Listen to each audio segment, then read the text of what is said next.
Eu sou Ana Carolina Tedoldi, sou advogada, também sou corretora de imóveis. Trabalho hoje com planejamento patrimonial e sucessório das famílias, ajudando as famílias a terem um patrimônio que elas precisam e merecem. Planejamento patrimonial e sucessório, hoje ele é um nicho de mercado que vem crescendo muito, não é uma área do direito porque ele abarca diversas áreas. Então a gente precisa ter uma visão multi-interdisciplinar para poder trabalhar nesse nicho, com esse assunto, planejamento patrimonial e sucessório. E isso vem a ser o quê? É justamente planejar o patrimônio da maneira mais eficiente, mais adequada, trazendo proteção para esse patrimônio, melhora a gestão, a administração, a governança, evita muitas vezes o conflito e ainda você consegue trazer para essas famílias uma certa economia em relação aos custos de perpetuar esse patrimônio de geração a geração. O planejamento patrimonial ele tem que ser logo visto quando essa família se inicia. A família se inicia numa união estável, num casamento. Ali é um dos momentos mais importantes e o brasileiro não para fazer o planejamento matrimonial, que é o quê? A escolha correta do regime de bens.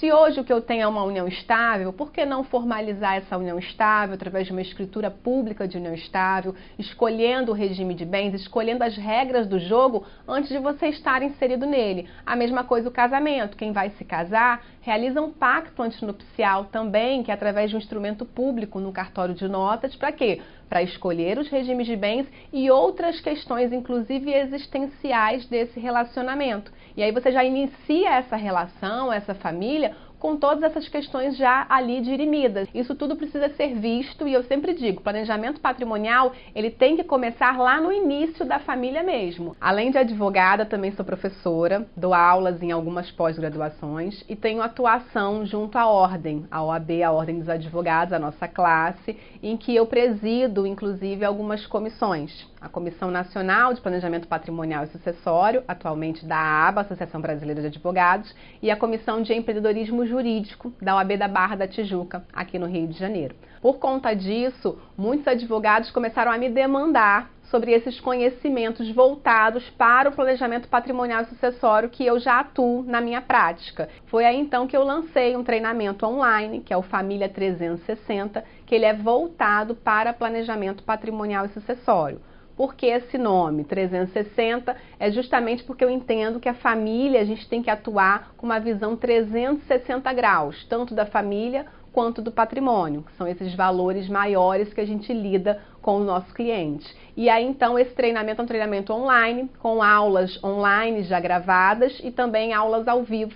E, recentemente, eu, juntamente com o Dr. Felipe Esteves e a doutora Marina Zava, lançamos um livro, que é o 101 Dicas de Holding, que ele é um livro voltado de maneira prática, objetiva e didática a dizer o que é o planejamento patrimonial e sucessório. Atualmente, o nosso escritório ele está no Rio de Janeiro, no bairro da Barra da Tijuca, mas a gente faz atendimento online em todo o Brasil, através de videoconferência, e o online nos proporciona estar em vários locais ao mesmo tempo, eu ou alguém de nossa equipe, fazendo contatos com esses clientes, inclusive em outros países também. A gente realiza atendimentos, como eu disse, a maior parte do nosso serviço ele é extrajudicial e por isso me permite atuar de qualquer lugar que eu esteja.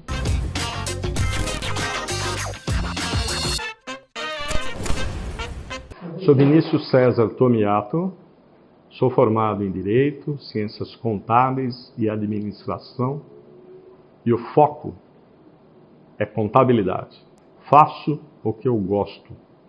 Eu amo aquilo que eu faço. Então, contabilidade é a profissão que eu escolhi. A Corsa é uma empresa de contabilidade com uma expertise em entender a dificuldade do cliente. Entender as dores, o que o cliente tem, o que ele necessita para podermos prestar um bom serviço, um serviço de qualidade, um serviço a contento. O diferencial que nós temos é tratar nossos colaboradores como se fosse uma escola. A pessoa poder entrar como estagiário e poder aprender, né? Poder fazer um curso, poder se aperfeiçoar naquilo que gosta, né? E nós damos todo o apoio para que ele siga em frente. O cliente seja de qual porte for, ele é bem atendido aqui. Aqui a gente não vende soluções, a gente estuda a dor do cliente. Então a gente senta, escuta, toma café, vê qual é o problema, procura a melhor solução possível dentro do que está dentro da lei. Então, isso que nos diferencia. Assim como eu tive a oportunidade de, depois de 15 anos de empresa, ser convidado a ser sócio, a gente tenta garimpar talentos na nossa equipe hoje de 50 pessoas que possam também fazer, né? Que possam vir nossos filhos, que possam vir nossos netos, e assim ela ter mais 80 anos de vida aí e perpetuar o negócio. Eu digo que, mesmo tendo know-how, tecnologias, sistemas, nós sempre iremos necessitar de pessoas. Embora a gente tenha a inteligência artificial, a inteligência humana ainda é notória, é fantástica. Então, o capital humano é aquilo que nos traz para... é o elo entre a empresa cliente e a nossa empresa.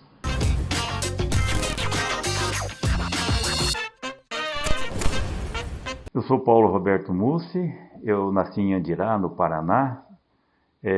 Escolhi a profissão de medicina porque sempre foi uma coisa muito humana. Minha mãe era uma pessoa extremamente humana e ela passava isso para a gente. E meu pai porque queria ter um filho médico, uma vez que ele sempre tentou fazer medicina, mas nas condições financeiras na época ele não conseguiu fazer. Quando eu me formei, aí eu já tinha proposta de trabalho. Eu tinha Maringá, eu tinha para ficar em Curitiba, Pato Branco, São Paulo. E eu acabei optando por aqui, porque logo que eu comecei a investigar a primeira cidade que eu ia ver, que eu queria ver, que minha mulher veio já recém-casada, a primeira cidade que nós visitamos foi Pato Branco. E minha mulher falou, não, vamos ficar aqui porque a proposta que eu tinha para trabalhar era aqui. Eu não tinha nada, financeiramente eu era zero à esquerda. Então eu tinha que trabalhar em alguma instituição que já fosse estabilizada, já tinha condições de me absorver e eu poder exercer a profissão com dignidade. Gostei muito do hospital aqui na época e acabei ficando por aqui. As pessoas aí, os pacientes, vinham aqui porque esperavam que eu fosse dar o melhor. Que tinham certeza que eu ia dar a resposta que eles precisavam. E aí você não para mais. Aí é uma cobrança constante. Você é obrigado a estar reciclando constantemente até hoje. Mesmo com um pouco mais de idade, mas até hoje eu me sinto na obrigação de estar atualizado. Eu não posso perder tudo isso que eu ganhei, e agora com novos médicos trabalhando comigo, então eu não posso jogar isso no lixo. Tem que aproveitar, passar para eles, aprendo muito com eles, e a medicina é um aprendizado constante. Né? Quando você acha que sabe tudo, você leva uma rasteira. E assim a gente vai crescendo cada vez mais. Olha, eu tenho uma equipe maravilhosa. O sucesso não é só seu. Os médicos que trabalham comigo são super atenciosos com os pacientes que vêm, dão assim, o melhor que tem deles para os pacientes. E isso me torna assim, me deixa muito feliz, sabe? Porque coisa que eu gosto muito. Doutor, eu fui atendido pelo doutor fulano de tal lá do seu consultório, mas que médico ótimo, educado, atencioso, muito competente, tá? Fui atendido pela secretária do senhor, nossa, umas meninas maravilhosas, super bem educadas. E do hospital, o hospital deles, que leva o nome da minha mãe, a parte básica de tudo isso aí é a humanização. Todo paciente que é operado, que quando vai embora, eu pergunto, o senhor foi bem atendido? O que eu normalmente ouço, doutor, eu não podia estar num lugar melhor. Antes de tudo, eu quero que o atendimento seja muito humanizado. Humanização é a palavra-chave para o meu instituto.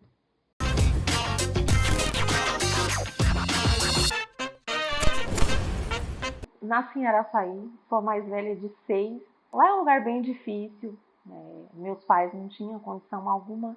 E um dia uma ligação para minha tia, que mora aqui, ela falou para o meu avô para pedir para arrumar uma menina para vir morar aqui. Falei por um período, passados 2 anos, a minha tia me liberou, falou, olha, eu vou colocar a criança na escola e você pode trabalhar.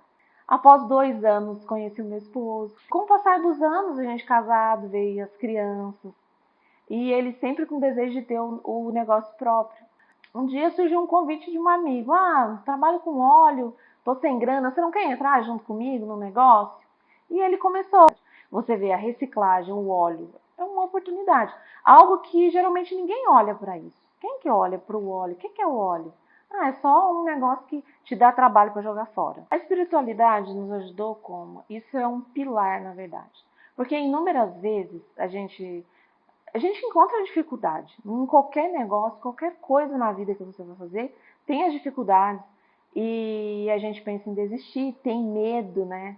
Então a gente pensa em desistir. A gente vai na igreja, a gente ouve os conselhos que vêm do Senhor. E esses conselhos foi aquilo que foi nos direcionando para o lugar onde a gente está hoje. As coisas foram crescendo e houve a necessidade, né, de ter alguém de confiança junto. Ele precisava de um braço, de um apoio, alguém que falasse a mesma língua. Sozinha é muito difícil. A NutriHorto, ela nasceu em Hortolândia, como eu havia comentado antes. A gente sempre em barracões alugados, né? E quando a gente estruturava, achava que estava tudo bem, aí vinha lá o dono e, não, eu quero um aluguel mais alto, ou eu quero lugar. E assim foi difícil um crescimento. Em 2018 apareceu a oportunidade da gente estar comprando terreno nesse condomínio e compramos o primeiro terreno, começamos a trabalhar e foi necessário comprar o segundo terreno, o terceiro, o quarto terreno. Foi ficando pequeno e a gente foi aumentando, né? Ela cresceu. Por que a gente mudou o Paraná? A gente mudou, temos uma filial também no Espírito Santo. Incentivos fiscais. Paraná, ele tem o Paraná Compete e no Espírito Santo também tem um incentivo fiscal. Temos um projeto que se chama Reciclou, que hoje a gente quer levar esse tema sustentabilidade o mais longe possível. Então a gente está com esse projeto, a gente leva para as escolas esse projeto. No final do dia, quando tudo termina, quando tudo aconteceu, eu e meu esposo, a gente tem esse hábito. Muitas das vezes a gente senta aqui, a gente começa a conversar, a gente começa a refletir, a gente começa a observar tudo isso que aconteceu na nossa vida, porque a gente para pensar que por nós a gente não teria essa condição. E não temos, somos duas pessoas que não estudou, que não se programou, que não teve uma faculdade, que não teve um ensino, que não teve um incentivo dos pais, que eles também são pessoas simples, que não têm a tamanha cultura para ensinar, para falar alguma coisa, para dar algum conselho para a gente. Então, assim, a gente só tem gratidão e só temos mais uma vez que falar que é Deus na nossa vida, porque nós não temos essa capacidade.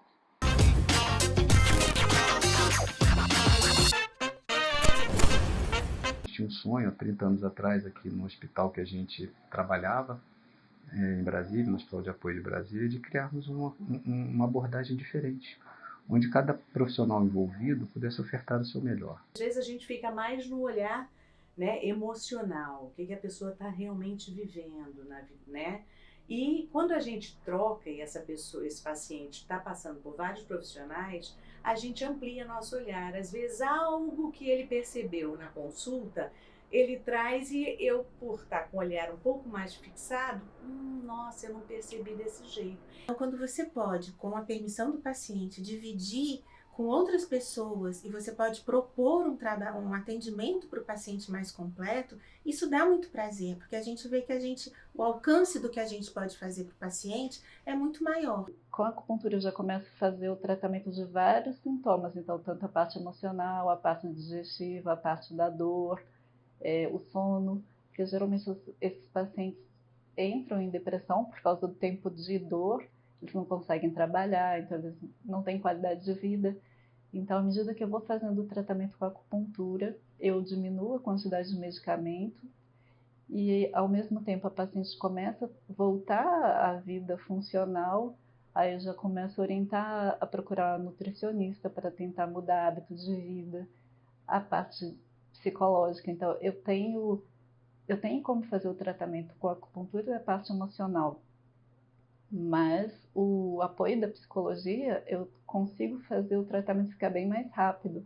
Então, quando eu integro vários tratamentos para o mesmo paciente, o tempo de tratamento é menor, o resultado é melhor e o paciente tem qualidade de vida muito mais rápido.